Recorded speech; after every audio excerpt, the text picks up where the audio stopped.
appears that a comedian or alleged comedian is rather upset at our British Prime Minister Boris Johnson wishing for us here in Great Britain to make essentially British programmes. Hi, good morning, Neil Sean here in the heart of London. Thank you for your time today. Hope you're keeping well. If, like me, you agree with this particular story, let me know what you think in the comments below. Always good to know exactly what you're thinking. Now, here's the story breaking out of London today. Basically, the story comes from our own British government, simply stating that the BBC in particular should be looking at making essentially and quintessentially British programming, which, makes sense if you think about it. And this is headed through from Boris Johnson, our current British Prime Minister. What's interesting here when you think about it is the programmes that sell around the world are the ones with distinctive British flavour. Let's just look at the success, for instance, of Downton Abbey, Upstairs, Downstairs, things like that. Now, there's nothing wrong in having multicultural programming, absolutely not.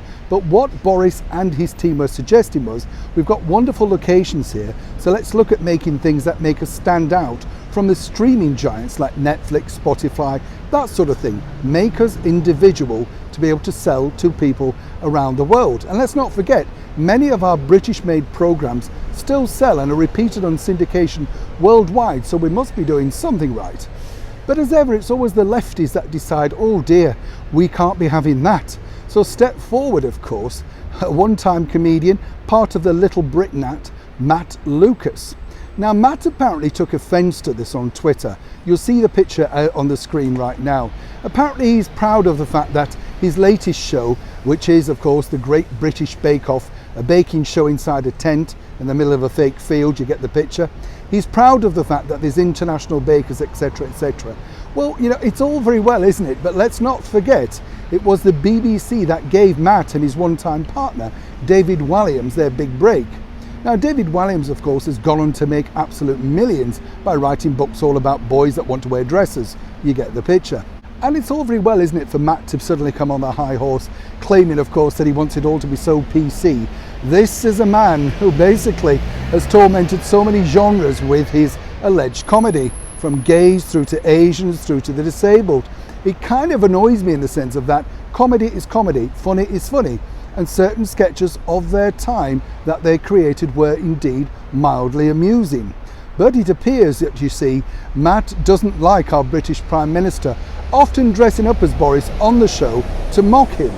Now, whether you like Boris or not, let's not forget just 2 weeks ago he lost his dear mother. In the previous year, of course, he also managed to contract COVID-19. So you would think that people might be a little bit easygoing on him.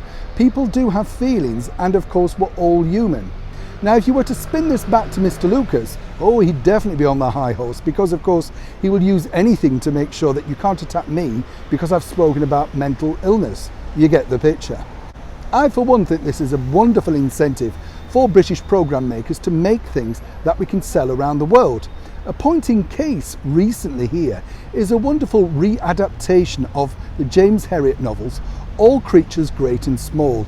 Wonderful cast, wonderful sets, wonderful locations. And now, thanks to them taking a chance where the BBC declined because they thought it wasn't woke enough, they have a major international hit on their hands.